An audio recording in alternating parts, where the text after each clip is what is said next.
Vatican City, the Vatican and China are preparing to renew a historic deal on the appointment of bishops that has slightly thawed icy relations, much to the displeasure of the US. Pope Francis has been working hard to repair ties with the communist country, but his overtures run contrary to US President Donald Trump's efforts to push a religious freedom theme against China in his campaign for a second term. The President's Secretary of State Mike Pompeo went on the offensive last week in an article in US religious magazine First Things, slamming the horrific persecution of believers of all faiths in China. He wrote that many countries had expressed revulsion at accelerating violations of human rights. The Vatican endangers its moral authority, should it renew the deal, he added on Twitter. China's roughly 12 million Catholics have for decades been split between a government-run association, whose clergy are chosen by the atheist Communist Party, and an unofficial underground church loyal to the Vatican. The latter recognizes the Pope's authority and is often persecuted for it. After years of snail-paced negotiations, the Vatican sealed a historical, provisional agreement with Beijing on 22 September 2018, the exact content of which has never been published. The key novelty, however, was that both Beijing and the Vatican now have a say in appointing Catholic bishops. Francis immediately recognized 8 Chinese bishops that had been appointed by Beijing without his approval. Since then, 2 new bishops have been appointed in China, with the nod of the head of the world's 1.3 billion Catholics.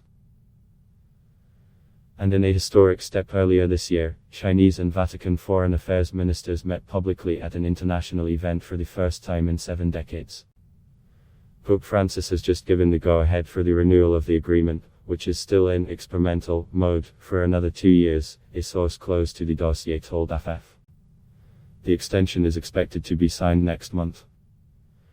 Thorny issues, such as Chinese Catholic priests suddenly disappearing from their parishes for weeks, at the invitation of the authorities, are in the meantime being raised with Beijing by Vatican diplomats, the source said. One of the Catholic Church's leading experts on Chinese affairs, Father Bernardo Cervellera, told religious news site Krasno.com earlier this month that the deal may have drawn much fanfare but had so far borne very little fruit. And he voiced his hope that the Vatican, in renewing the agreement, would be tougher on China.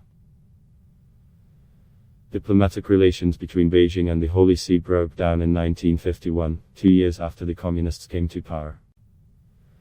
Efforts to rekindle them are hampered by the Vatican's decision to maintain diplomatic relations with Taiwan. The island, with a population of 23 million, is considered by Beijing to be a breakaway Chinese province awaiting reunification. The Vatican is Taiwan's only diplomatic tie in Europe, and Cervellera said he feared China will demand it break it off.